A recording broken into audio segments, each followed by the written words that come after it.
All right. All right. Let's go.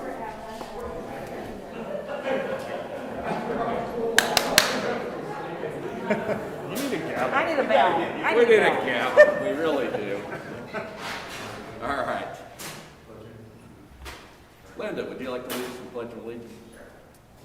Pledge allegiance to the flag of the United States of America and to the republic for which it stands, one nation, under God, indivisible, with liberty and justice for all.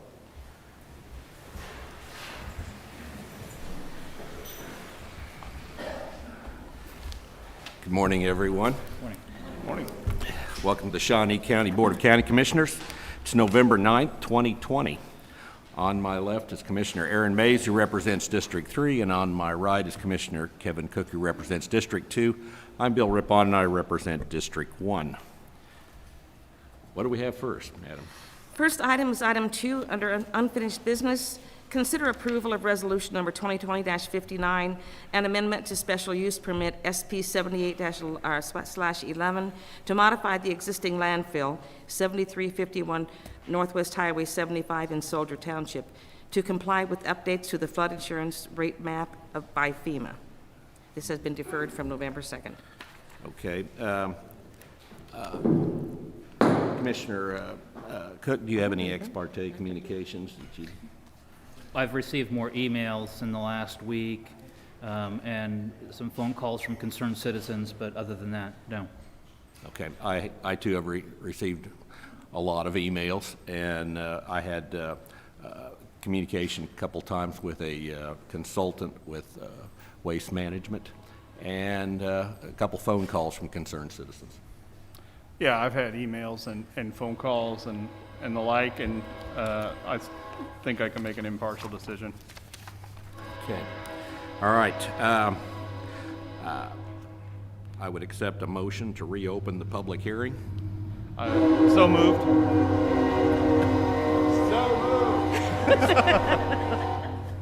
I'll second. Motion's been made by Commissioner Mays, seconded by Commissioner Rippon. All in favor say aye.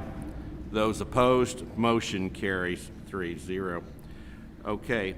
I'd like to invite the applicant now to come forward and clarify any information, or if they have any new information. Thank you. My name's Michael Hay. I'm with Waste Management of Kansas Incorporated.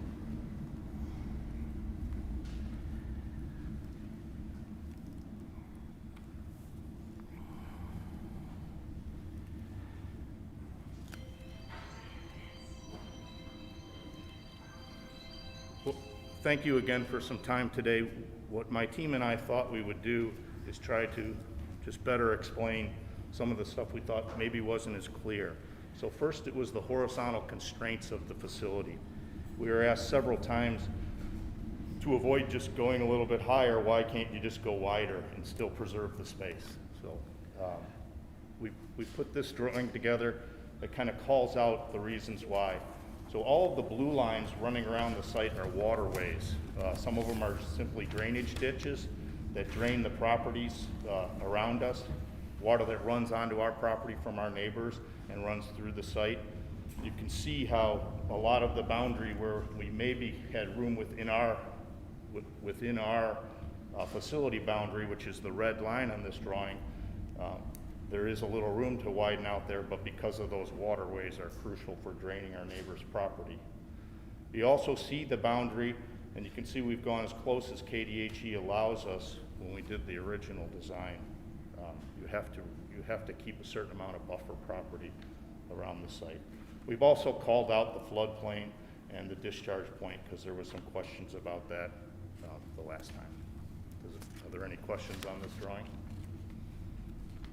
We really did our best to try to keep the landfill as short as possible and still preserve the space for the county. We've also put together some timelines to better explain. So this is a timeline with the redesign. So you can see, in 2021 through 26, we would continue our disposal operations just like we are now on the south unit. the southern hill, if you will. And then about 2024, 25, we would start to close that south unit and completely close it.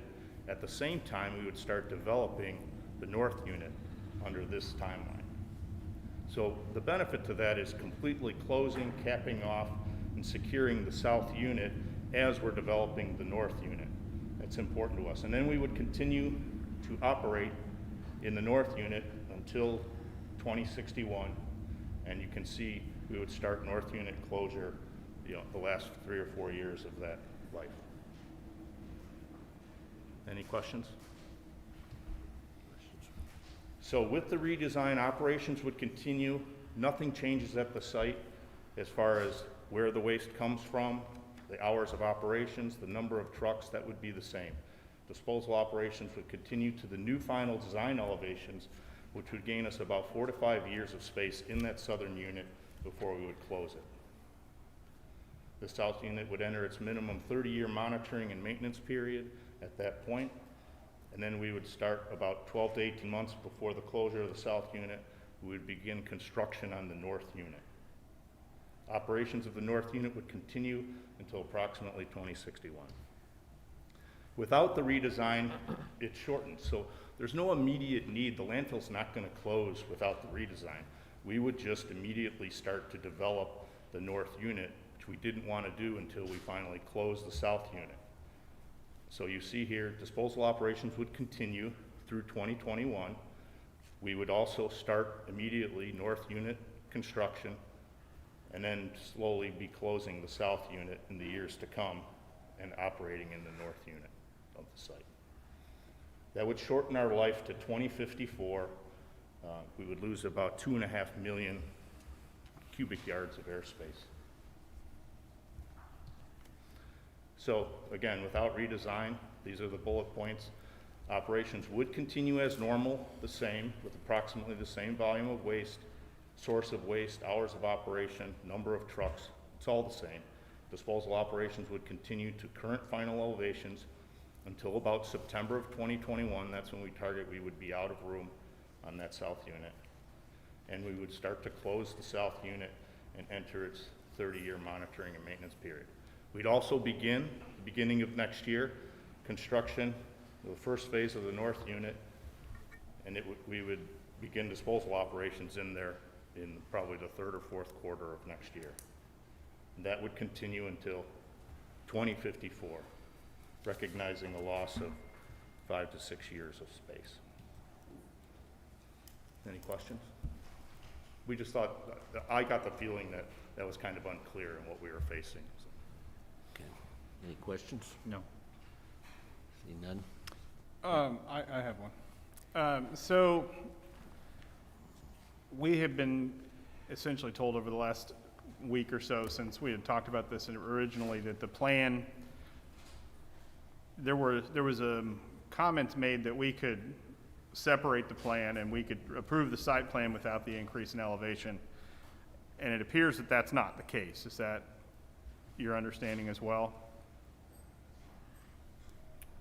Well, That the redesign for the drainage and whatnot, that Yes. that can't be approved without the increase in elevation because it's all part of the same site plan. Is that correct? right.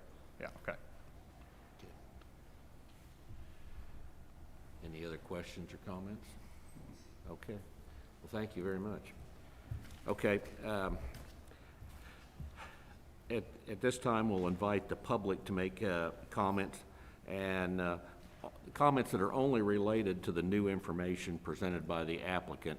And the first people I'd like to come forward is those who are supportive of this project. Okay. Anyone who is opposed? Okay.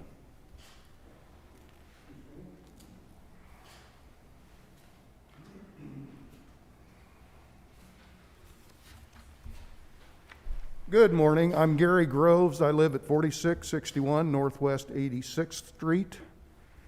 I really wish I had kept all the correspondence and paperwork that I've received over the years from the beginning of the landfill, which I didn't.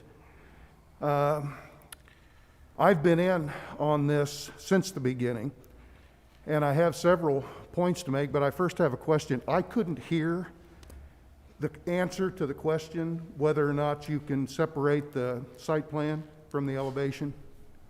We cannot. You cannot. So it's all, you either need to vote down the site plan and then restart, or accept it with the elevation rise. Is that correct? That's my understanding. Okay, thank you. Clear back when, and you've heard the jokes about the adjacent property being the elevation that was used to blend the landfill into the surrounding community. And you've heard the jokes about the Rocky Mountains being adjacent.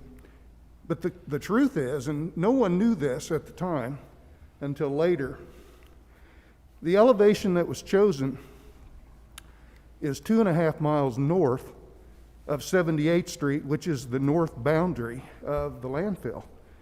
Now that to me was never adjacent. Vic Miller and I had this discussion way back when, and he said, well, in legal jargon, adjacent has a lot of different meanings. 2.5 miles north is in Jackson County. It's not even in Shawnee County. So the very beginning elevation was much higher than the residents out there wanted. Excuse me.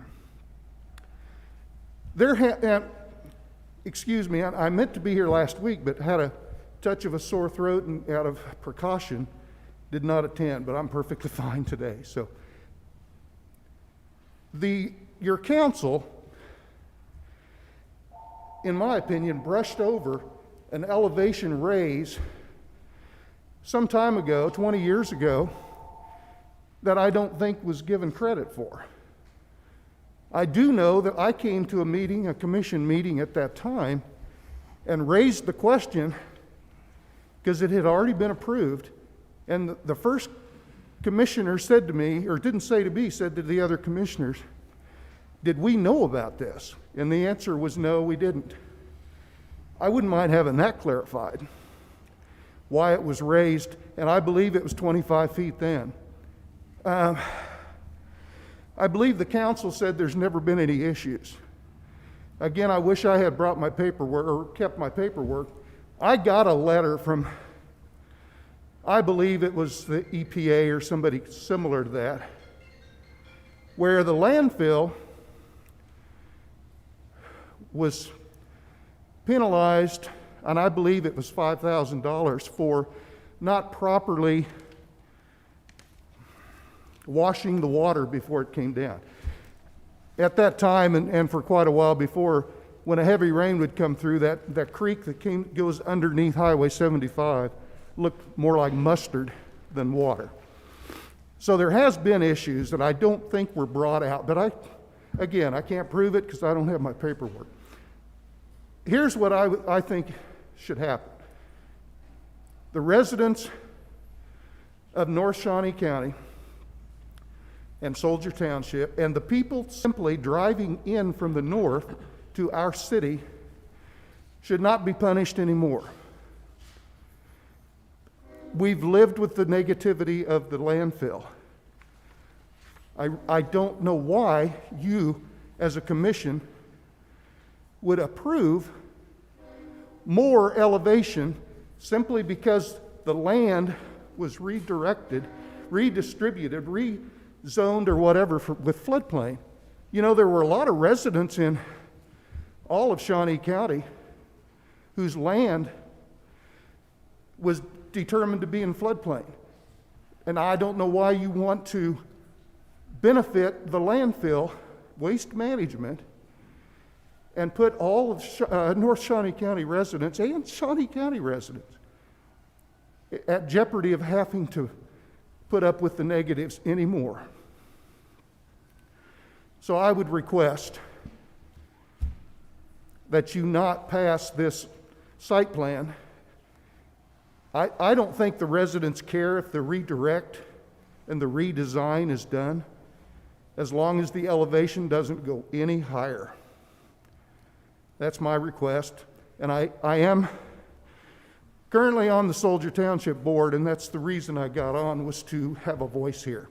And I do know Soldier Township is against raising the elevation.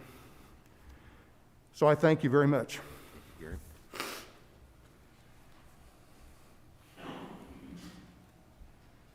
Anyone else?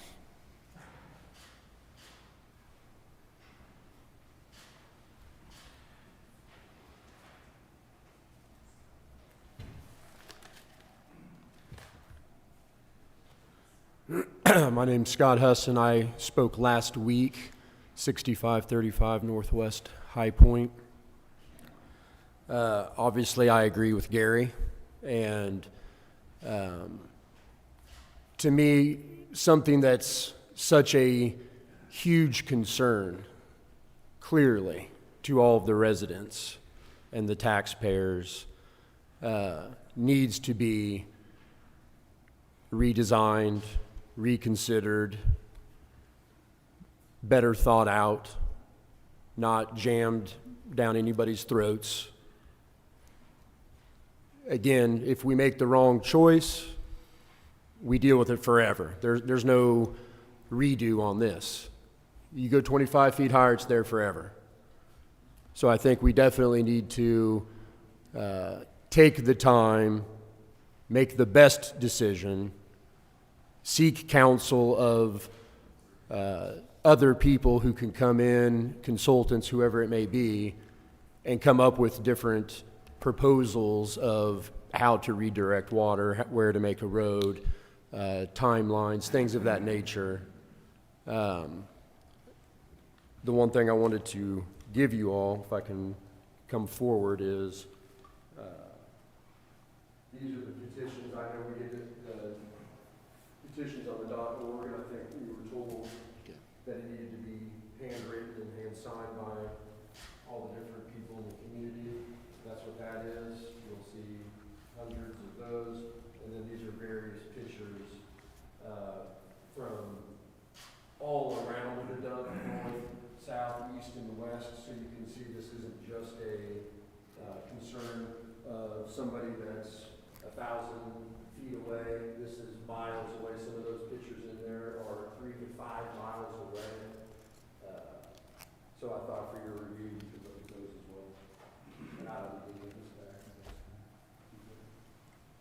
Thank you.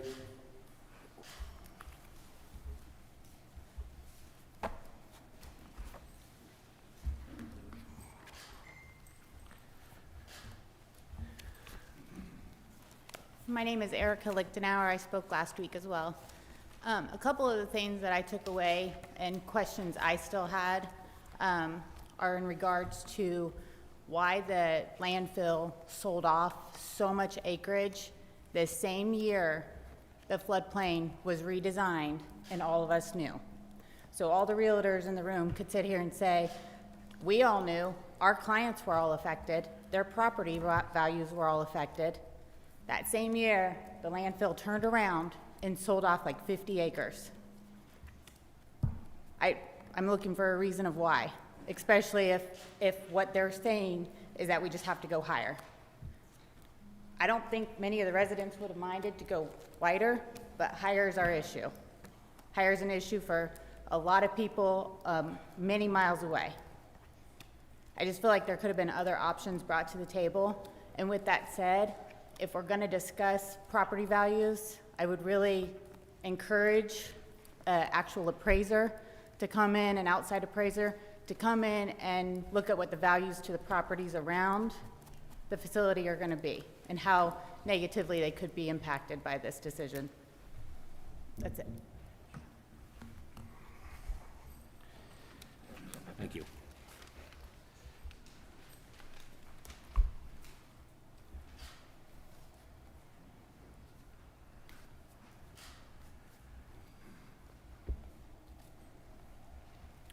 I'm Sally Brooke, and I spoke last week as well.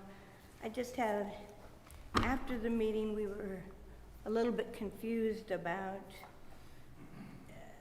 it would be 33 to 34 years if we didn't do anything,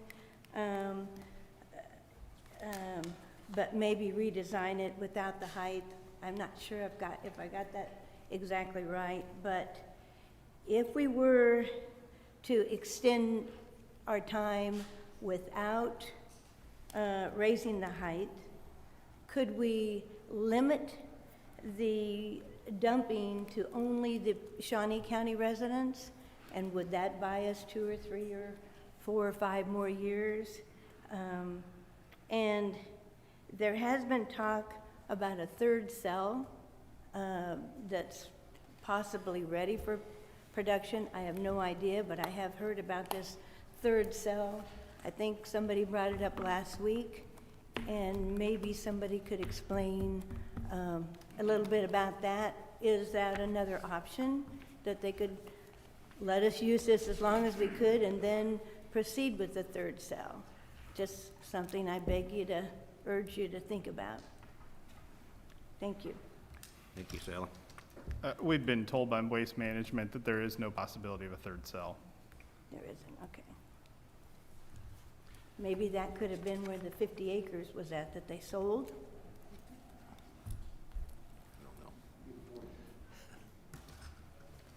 Thank you. Anyone else wishing to speak? Sure.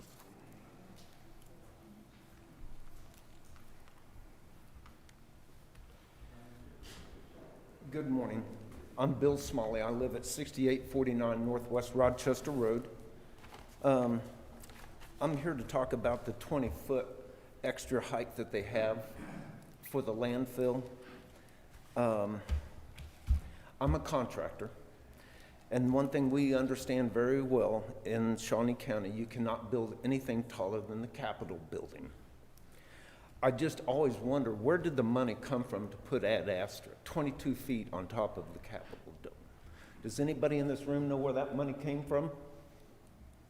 Silence, huh? Well, they built 7 jet engines at a power plant on the west side of the landfill. And I asked if anybody would test what's coming onto my property. And I've had the biggest push against this. I grow large amounts of asparagus. I cannot take it to the farmer's market down here no more because I have this stuff all over it. And nobody will test it. I got bags of this. I got Q-tips. Who's gonna test what's coming out of them jet engines over there? I live 3 miles east of there and I'm getting splattered with this stuff. Where do I go? You wanna give them more, options to go higher, but shouldn't we worry about what our neighbors up there are being dumped on? What's coming out of them jet engines? I got pictures of it. Nobody wants to see them, but there it is. There's 2 different kinds. There's a round one and a squiggly one. And if I don't scrape it off within a week, I gotta take a razor blade to it to get it off. And it only comes onto my property when the winds are out of the west. My friends that live to the west of the power plant don't get this. It's going everywhere. Have you ever heard of what I'm talking about? Any of you? Well, I just would like to see if you would impose of who permitted this to test it before you go any further with your decisions. Are we going to see more jet engines up there? Who's responsible for it? Is Evergy and Westar? Is their power plant? Who's getting the renewable energy certificates off of it? Every kilowatt hour that they produce of renewable energy, there's this sweet little thing that goes along with it. It's called the REC, Renewable Energy Certificate. There is no taxes collected on it. It's unheard of. I don't have that luxury in my business to get tax-free everything. They're selling and trading the RECs over here on Lower Silver Lake Road, and nothing's being said about it, and no taxes collected on it. I just want to make sure that our health up there is well taken care of. We pay a lot of taxes, and I think it's time we look at this. I've said enough. I'm sorry. Thank you, Bill. Anyone else wishing to speak? Okay. Would the applicant like to respond to any of these? Yes, thank you. Okay. Again, I'm Michael Hay with Waste Management of Kansas Incorporated. First, to the allegation that there wasn't thoughtful planning, we've been working on this for 4 years, working with KDHE, because the next step would be go to them once the zoning issue is taken care of. But we put a lot of thought into it. There was no other way to do the two things, to take care of the floodplain adjustments and to maintain the space, the facility. This is a partnership with the county. This facility is needed. The third cell, we do own property, but the reason that's not possible is that's an expansion. And the site, there's no need for an expansion right now. We still have, even without the redesign, 31, 32 years. So, thank you. I had a question. The gentleman spoke for you, mentioned something about jet engines. Are we running jet engines off methane out there? No. What kind of engines do we use? They're reciprocating engines, similar to a large diesel engine. Okay. They're converted to run off of natural gas. How many of these engines do you have? 7. 7? Okay.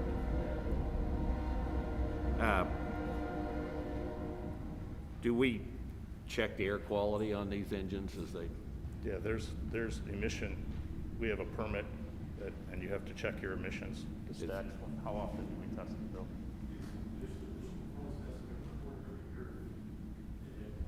Excuse me, I didn't hear that. What do you say? So there's an initial test when you set the plan up and you build it, performance test, so you know what's coming out of the stacks, and then you have to file a report, and it's basically based on how much fuel you're burning through. Okay. Do we do air quality tests for the dump site itself?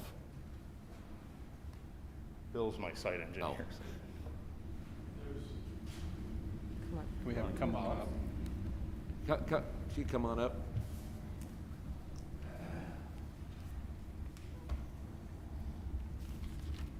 Yes, sir. Bill Upman, Waste Management of Kansas. We do what's called an initial performance test on each engine as it comes through, and it tells us how much is emitted from each engine. And those have to fall within parameters set by the US EPA and the state of Kansas, KDHE's air program. Okay. Each year we have to report how many hours these engines have run and how much fuel they've used, methane gas that they've used. And then that's reported to the state every year in April. And we can't exceed, we have parameters we cannot exceed, and we've never even come close to those exceedances. Is there a test on the air quality from the landfill area? There are what's called PM10 observations. They do particulate matter observations.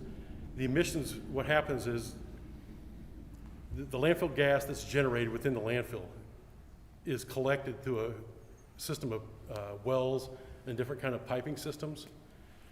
There's a vacuum placed on the hill to minimize any what they call fugitive emissions coming through the cap of the landfill. All that gas is coming through there. And then each quarter we have to do what's called a surface emissions test, where they do a serpentine pattern over the whole top of the landfill. A third party does that for us. And they do a report, and we've not had a hit in probably 4 years. What's called a hit is excess of 500 parts per million in one spot. And then if you take that hit, you have to fix it within 30 days. And we've always been able to fix it and retest it and never had a problem. But we haven't had a hit probably, I guess, and I'd have to go back and look, but it's 3 to 5 years. We have not even taken any emissions. That was when we had a thin cover area and we had to go back and fix it. These engines, are they running 24/7? Yes, sir. Well, they're online 97, the last time was 99.3% of the time during the year. Most of the time, they're just down for maintenance. Okay. Any other questions? The Okay. facility's never had a air violation through the state of Kansas. Okay, so no other questions or discussion? I would like to make a motion then to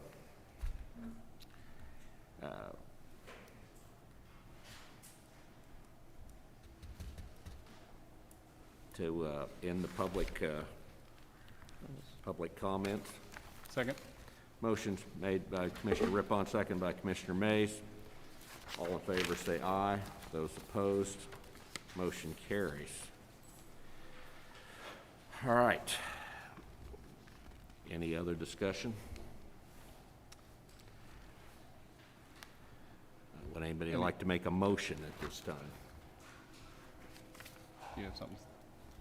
I- I feel like before we do a motion, maybe we ought to talk about it just a little bit. I Okay. don't know if anybody else has anything they want to say, but.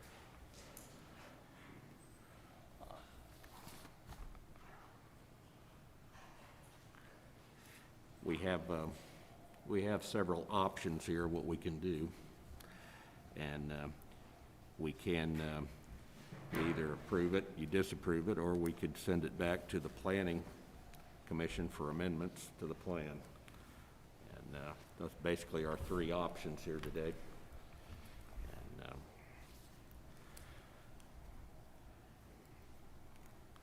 Well, so I'll say that, you know, I understand the redesign is necessary because of the floodplains, the FEMA map. I have concerns about the height because I know that it's already quite a bit taller than what it was originally planned to be. Because we know, as was mentioned today, but then in other conversations, that it was originally supposed to be, I don't know, what was it, 1120 something is what it was originally planned to be. So I have some concerns about the height. Unfortunately, we're kind of in a position where it doesn't look like we can make any modifications. I wish that there was a way we could approve the drainage and everything without increasing the height. And I feel the only way that we could do that would be to make a recommendation that that's the case and then send it back to the Planning Commission. So that's where I'm at right now. yeah. I would agree with that. It's nothing we can split out, though, at this point. So it's either redesign or approve, deny, or replan. So, Mr. Chairman, yes. going along with what Commissioner Mays had set forth, in 1993, there was a limit of 1,112 feet. This is from a memorandum dated January the 29th of 2002. As of January the 18th of 2002, the elevation currently at that point was 1,136 feet, which was 24 feet above the 1993 plan and 28 feet below the 1995 plan. That height was expanded to 1,164 feet in 2002. And now we're looking at a request to go to 1,180 and 1,190 respectively. So I think that when you look at those height increases, that is what the majority of what we hear from the public, and what their concern is it keeps going up and up and up. And when does it stop? And it is not compatible with the surrounding adjacent land, which is contrary to our code. Our code says that it has to be no higher than the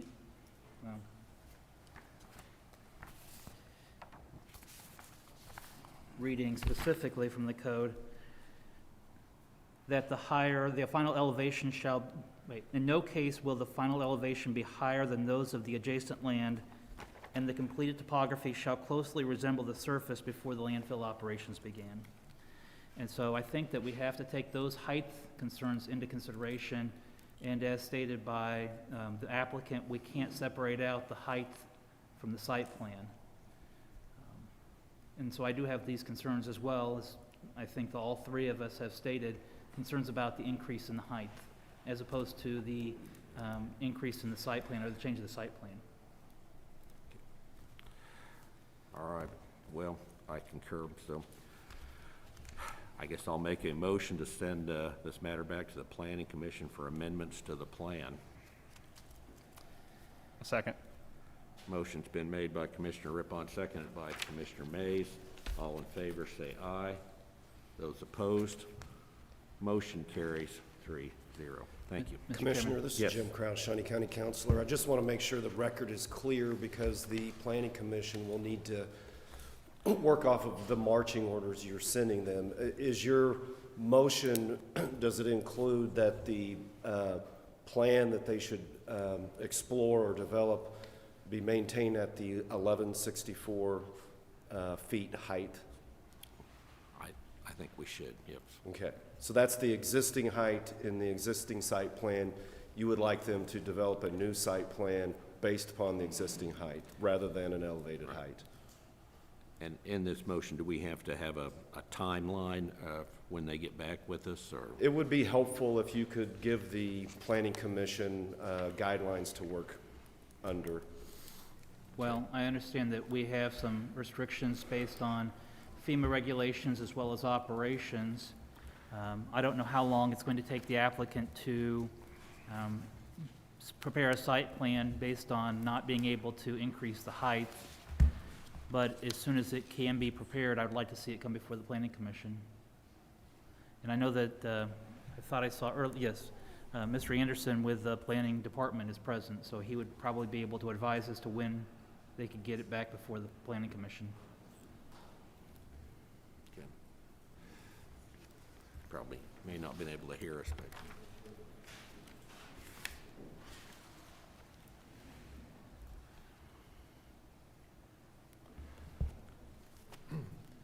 Morning, Randy Anderson, Planning Department. I don't know how long it'll take them to come back to the Planning Commission. All I know is that doing a site plan of this nature is highly technical. They have to meet in order to have a meaningful site plan that they know will work and that will meet the state regulations, there's probably considerable engineering that has to be involved in the process. I think they'd be better able to answer how long a time frame it would be before a conceptual site plan could be brought. I don't think it's something that could be, I don't think it's something they could turn around in a couple of weeks, though. I'd assume at least 30 or 45 days, if not longer than that. I would ask them that question. Thank you. It took 4 years to come up with this plan, but I mean, most of it, we've done the engineering for the water flow and we know what we need to do. I couldn't commit to exactly how fast we could do it. I don't think there's any way to do it and preserve the space, because we've spent an awful lot of time doing that, so it'll be a loss of space, but we can work on our plan in, I don't know, 3-4 weeks, and we'll give it a shot. How many, 3 to 4 weeks? Yeah, I mean, but I can't speak for them. There's a lot that goes into it. This was a plan, and you have to think of everything, because it's got to be complete, you know. Do we need to set a date certain? I mean, it seems like they could just add it to the agenda with 24 hours notice whenever it's ready. You don't have to set a date certain. Okay. There may be a date that you would want Randy to come back and at least update you on the progress of this issue, so that the public and the board kind of knows where we're at Right. as this work is being done. So if you want to pick a date for a report, follow-up, or bringing this matter back, any of it. Maybe we Maybe in a just couple get How it about December 31st? That's the last meeting of the year. December 31st. I'm looking at Ms. Betty Griner. I believe we have a meeting scheduled for December the 31st. Okay. Well, okay. Randy, if you could come back then on the 31st, give us an update on where we are with the process, that'd be great. No problem, we'll do. Okay, Thank you. thank you. All right. Next item. Item 3, consent agenda. I would move that we approve the consent agenda. Second? Motion's been made by Commissioner Rippon, seconded by Commissioner Mays. All in favor say aye. Those opposed, motion carries 3-0. Next item. Item 4, new business, A, County Clerk number 1, consider all voucher payments. Commissioners, we have 2 vouchers this morning. The first set of vouchers was $1,549,042.23. The highlights out of that voucher report: the highest expenditure was Department of Corrections, $745,106, of which that was primarily KBS construction for repairs at the jail and expansions of facility of $382,167.02, and then Horizon Healthcare, which is healthcare for the inmates, of $306,107.70. Other expenditures was holding accounts with the state of Kansas, $105,267.57. Health insurance claims from our employees, $219,965.30. And then the sewer district was $113,687.31. The second voucher is our CARES Relief Fund voucher, which was $1,656,772.33, of which this is 2 items or 2 groups. One is community-based programs of $477,585.99, which was Boys and Girls Club of Topeka, Scent Incorporated, and Topeka Rescue Mission. The second was schools, which was $1,179,186.34, which include Auburn Washburn 437, Mater Dei Catholic Parish, and Seaman USD 345. I do not have any questions regarding the vouchers and would move for their approval. Second. Motion's been made by Commissioner Cook, seconded by Commissioner Rippon. All in favor say aye. Those opposed, motion carries 3-0. Next item. Item A2, consider correction orders. I'll move that we approve the correction orders. Second. Motion's been made by Commissioner Rippon, seconded by Commissioner Mays. All in favor say aye. Those opposed, motion carries 3-0. Next item. Item A3, consider approval of resolution number 2020-62, authorizing a 2021 cereal malt beverage license to John's Food Service, or John's Food Center, located at 5812 South Topeka Boulevard. And Commissioners, this is again a cereal malt beverage. This has been reviewed by the council. The KBI has done the investigation. The township has been notified, and a health inspection has. So they have checked up all the correct things, and everything has come out to be approved. So just request that you. I will move for approval. Second. Motion's been made by Commissioner Rippon, seconded by Commissioner Mays. All in favor say aye. Those opposed, motion carries 3-0. Next item.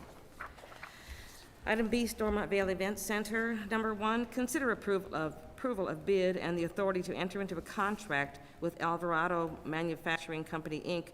for portable ticket scanning pedestal systems in the amount of $53,769, with funding from the Stormont Vale Event Center's allocated coronavirus relief funds.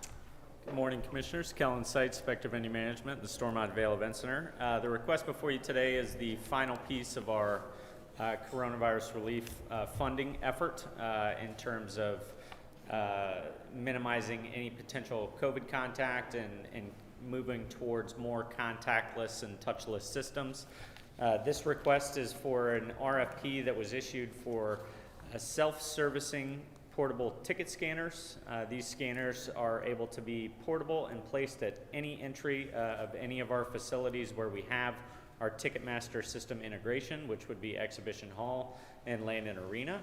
It would allow patrons to scan their own ticket into the event, whether that be a print-at-home ticket, whether that be a manifested ticket from our box office, or whether that be any kind of mobile delivery ticket system that they might have. It reduces the amount of physical contact that our staff has to have directly with those patrons. And we feel it's going to be a extreme need as we move through the future, but also a significant convenience for our patrons as well. I'm happy to answer any questions that you might have. Questions? I'll move for approval. Second. Motion's been made by Commissioner Rippon, seconded by Commissioner Cook. All in favor, say aye. Those opposed, motion carries 3-0. Thank you, Kellen. Thank you. Next item. Item C, Health Department. Number 1, consider approval of resolution number 2020-63, recognizing the Shawnee County Farm and Food Advisory Council and appointment of a member to the council. Good morning, Commissioners. Craig Barnes, Health Department. The item you have in front of you today is, as stated, an approval of the resolution to recognize the already created Shawnee County Farm and Food Advisory Council. This council was created last year in the fall of 2019. They have formally adopted their bylaws on November 19th of 2019. This group was created out of recommendations that came from the creation of the first Farm and Food System Assessment we had done in Shawnee County in 2017. From that assessment, which did a very comprehensive assessment of the entire food system here in Shawnee County, they pulled together a recommendation looking at a council or a group of diverse stakeholders from across all the food sectors in Shawnee County to look at what recommendations they could offer to private and public entities here in Shawnee County. So with that, a task force was created in the fall of 2017 and then worked through 2018 to create the foundation of this group and to appoint the first members in early and mid-2019, culminating ultimately in the creation of the council in the fall of 2019, as I stated. With the creation of the council, we have joined now 10 plus other counties in Kansas that have a similar council that looks at these types of issues in their communities.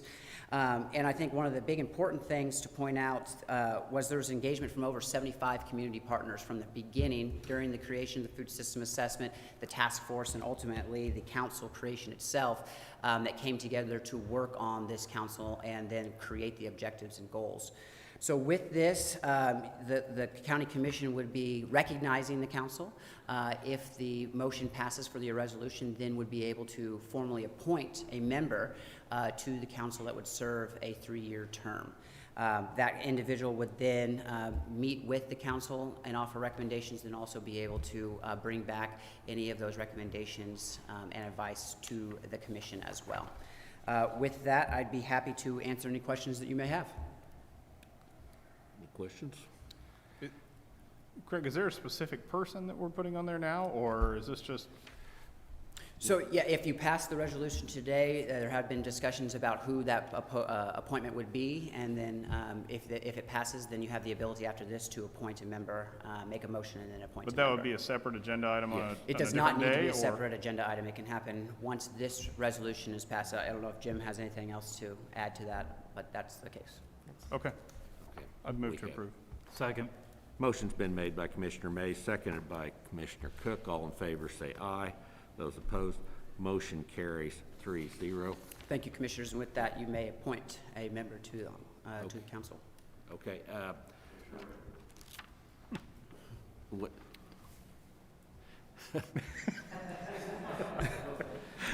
Well, I would like to make a motion to appoint Bill Sutton, our Director of Solid Waste. Bill brings us numerous years of experience and a vast amount of knowledge in regard to waste management. And with his appointment, to ensure that each sector of the food system now has a representative on the council. In our county, which sees more than 51 million pounds of food waste each year, it's important to look at innovative ways to reduce the amount of food waste and get some of that food back in the hands of families that need it most. So I'm going to suggest Bill, move that we put Bill Sutton on the council. Second. Motion's been made by Commissioner Rippon, seconded by Commissioner Mays. All in favor say aye. Those opposed, motion carries 3-0. Thank you. Thank you very much, Commissioners. All right. Next item. Item D, Court Administration. Number 1, consider approval of a request to pay invoices from CDW Government utilizing state contract for hardware and software items needed to install video conferencing equipment to support social distancing and remote hearings in the amount of $19,310.23 with reimbursement from the Kansas Judicial Branch CARE Act grant. Good morning, Commissioners. Lee Welch, Court Administrator, 3rd Judicial District. The item before you is a number of invoices to CDW for hardware and software equipment to support video conferencing and remote hearings in all of our courtrooms. This will be reimbursed through CARES Act funding at the Judicial Administration. I'd be happy to answer any questions. Any questions? Move for approval. Second. Motion's been made by Commissioner Cook, seconded by Commissioner Rippon. All in favor, say aye. Those opposed, motion carries 3-0. Thank you. Next item. Item E, Administrative Services, number 1, update on revenues and expenses as of October 31, 2020. Good morning, Betty Griner, Director of Administrative Services. I'm here this morning with our financial overview as of October 31st of 2020. We will start by looking at revenues that we've received year to date through October 31st. And the total revenue totals $105,701,399. That is $2,396,000 under what we had estimated. That is 1.85% of what we had estimated. This chart just shows the total revenue in the different categories that make up that. And we'll go through each category individually. The first category is property tax revenue. We received $81,202,599. That is $1,529,000 under what was estimated. And that is a little higher than last month because we did have a distribution in the month of October. It's usually a smaller distribution, but this month it was even smaller because part of that we had a $270,000 negative variance for the month of October, and part of that was due to a BOTA revaluation on 2 properties that we had to refund 2 years of taxes on that difference in the valuation. The next category is other tax revenue. We've received $14,796,960. That is $340,000 under estimate. But as we have talked before, we thought, the motor vehicle side of this category was really under budget. As we talked that would probably catch itself up, it has caught up.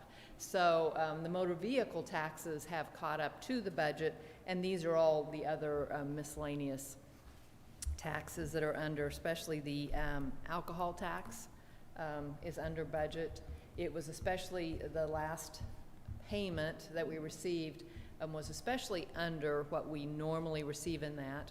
And in asking the state for further information on that, they said that a big part of that was because when the bars and restaurants were closed, when they were closed in April and after that, the drink tax, there's a 10% drink tax, so they were not receiving that drink tax. The next category is charges for services. We received $3,676,595.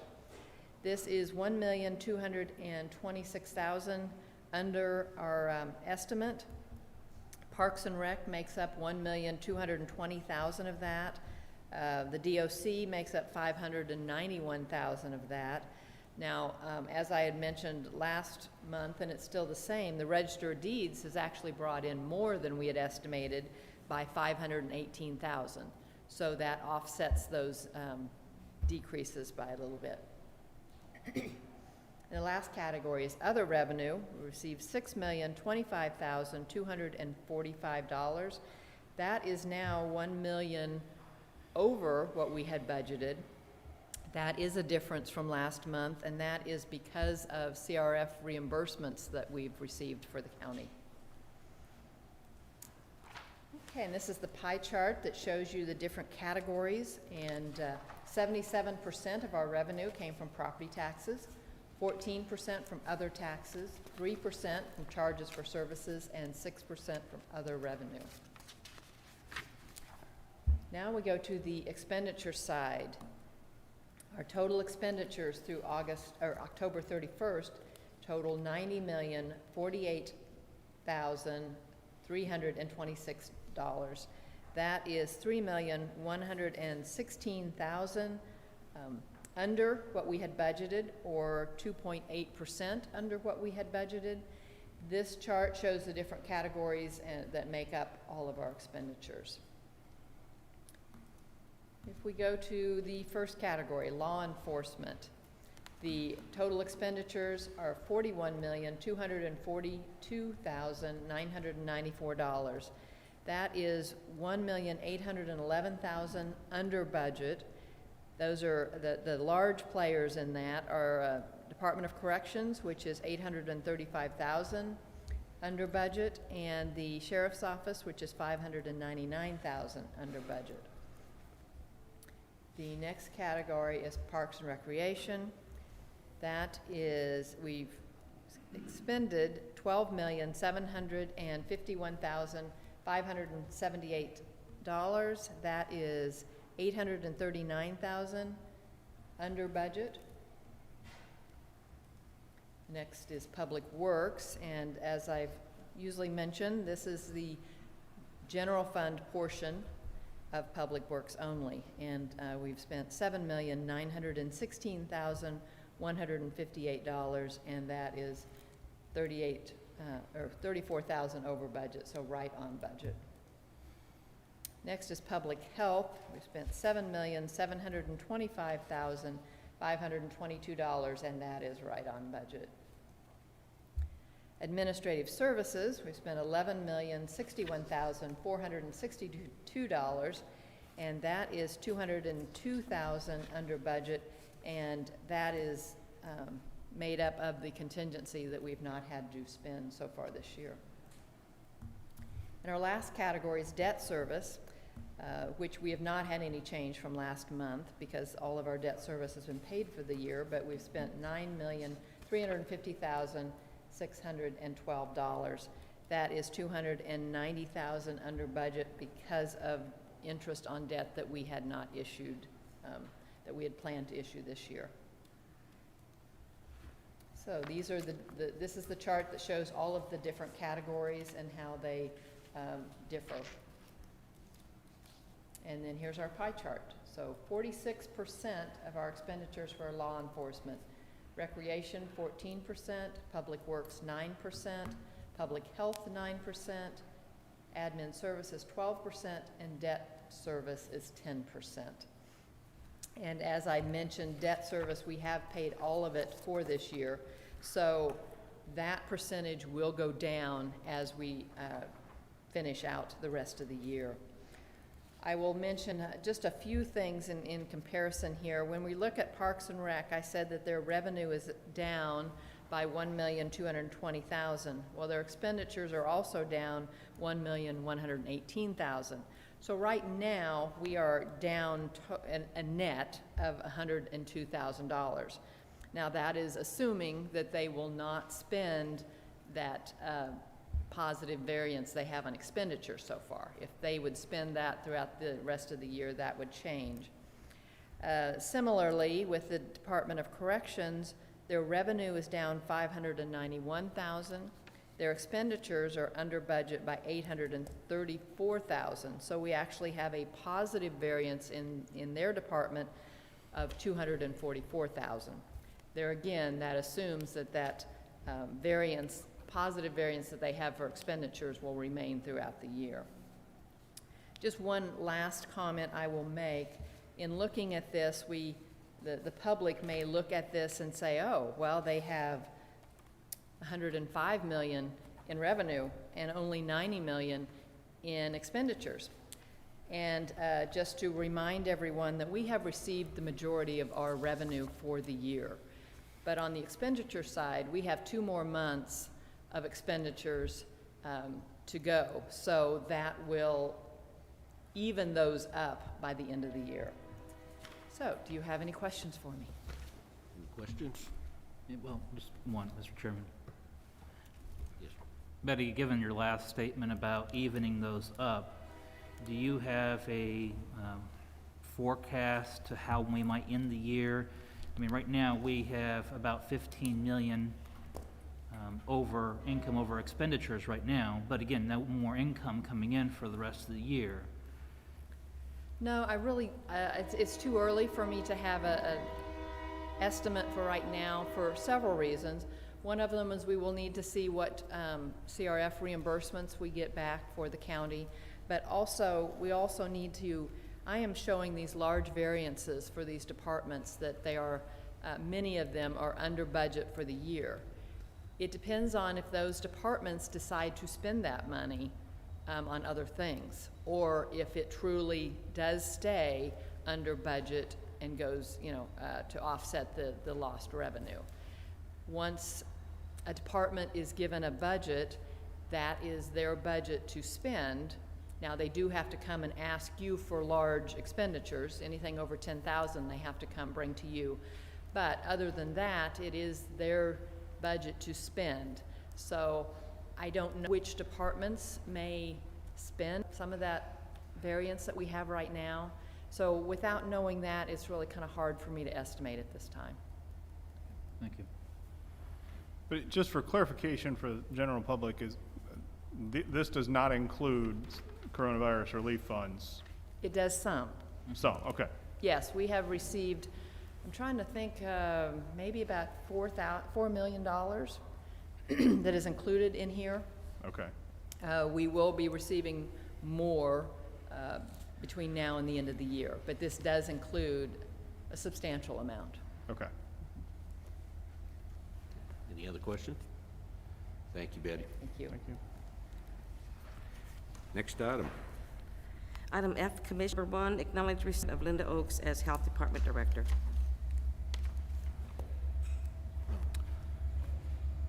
Do we need to do anything? What's this? What do we need to do? Just a Pardon? motion to acknowledge, or? I would, yes, that's all you just need, the motion to acknowledge receipt, if you want to. Yeah. What's this? She's going to whether we do it or not. Mr. Chairman, I'll second the motion made by Commissioner Mays to acknowledge receipt of the letter, also acknowledging the hard work that Linda Oaks has put in as the director. When there was an opening within the health department for a director position, there was a bit of arm twisting to get Linda to take on this role, and she's done so very splendidly and with leadership, skill, and tact, and has grown her department, has met the needs of Shawnee County, and should be acknowledged in that as well. Linda, I'd like to thank you for all your years of service, and I know this year was very trying for your department, all your staff, and I do appreciate all the work that you've put in, and I wish you all the best. Yeah, I'd like to third those comments, and that, one of the first days that I got on the commission, Linda came in to meet with me. I think Craig might have been there as well. And one of the first things she said is, "Don't get too used to me. I'm going to retire soon." But it's been great getting to know you, and I really appreciate all the work you've done, especially over the last 8 months or so. Where I know that you're putting in far more hours than you should, and I also want to appreciate the fact that she's known for a while that she was going to retire, so she's done the work to make sure that the department is in a position to function effectively in her absence, and so I appreciate that as well. So thank you, and congratulations as well.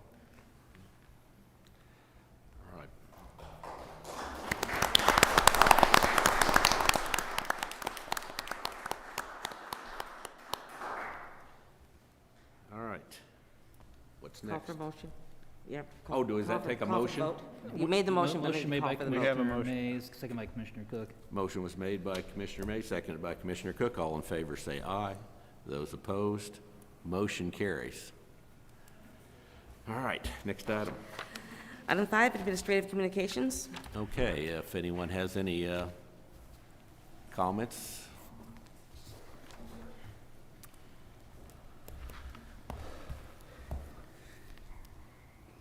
Morning again, Commissioners. Craig Barnes, Health Department. Just want to take the opportunity, one of the things the Health Department is going to really try to work on, getting up here just to do some COVID reminders as much as possible, just to, again, help and inform the public.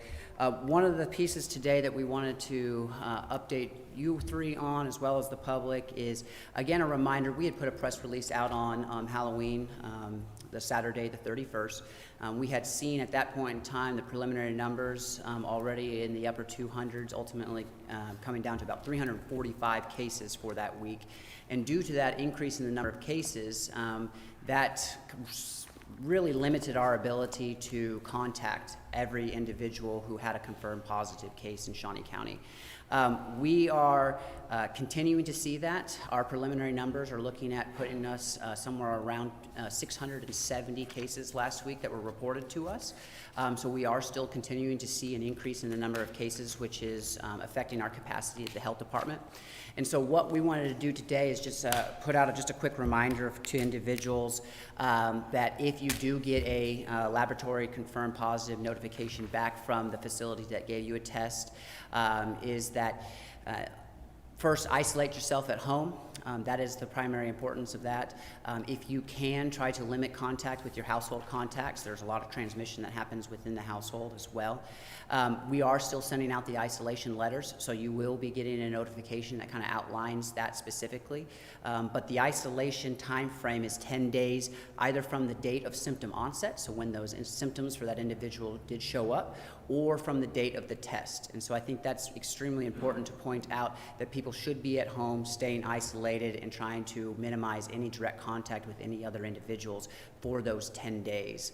And then also to take the opportunity again just to remind people, wearing your mask is of the utmost importance, social distancing as much as possible, and definitely avoiding gatherings. These are any number of gatherings, not just mass gatherings, but these are just large gatherings with 15 to 20, 25 people, just because that are maybe out of your direct social circle of individuals as much as possible, just to try to eliminate that potential for exposure and then transmission as well. So I just wanted to give a brief update this morning. Any questions from you all today? Questions? None? No. Thank you. Thank you. All right, thank you.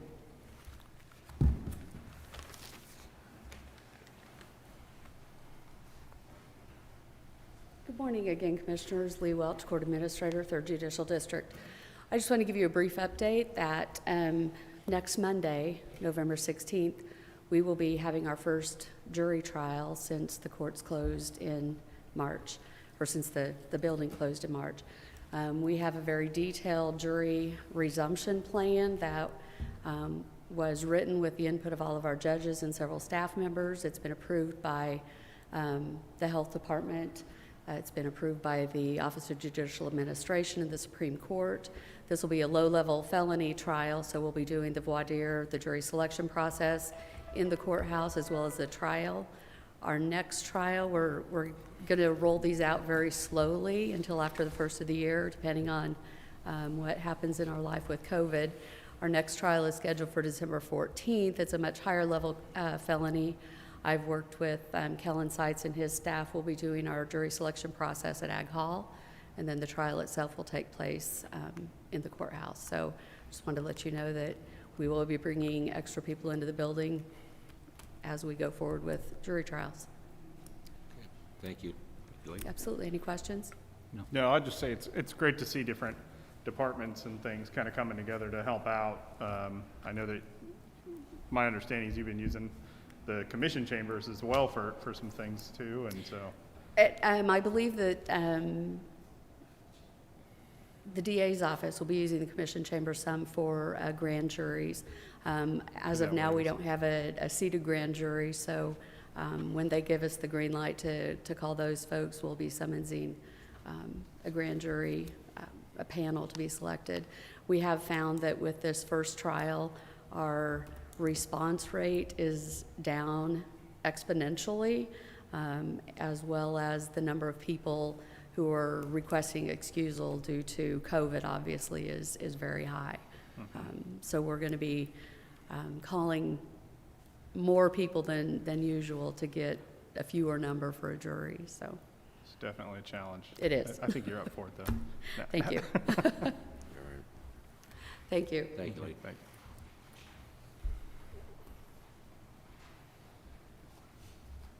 Good morning, Commissioner. Bill Sutton, Shawnee County Solid Waste. With Wednesday being Veterans Day, it will be a holiday for most county employees, and so our Wednesday pickup will be Tuesday. We'll be doing Tuesday and Wednesday customers all in one day. This is typically the holiday that sneaks up on people and they forget to put their trash out, so we just want to remind everybody to look at the holiday schedule. And if they need the holiday schedule, it is up on our webpage, and they can sign up for the Recycle Coach app as well that sends out reminders to everybody. Thank you. Thank you, Bill. Anyone else? Commissioner Mays? I have that Recycle app on my phone, and it saved me a few times of forgetting to put the trash out, so. Mr. Cook? Nothing new today. Well, I went to the Hayden High School game with Perry Lecompton, and they lost. I go to K-State, Oklahoma State, they lost, so I stayed away from the Chiefs game. Interesting. I appreciate that. Yes, so obviously bad luck there. I really don't have anything else to add. We have no need for executive session, so we are adjourned.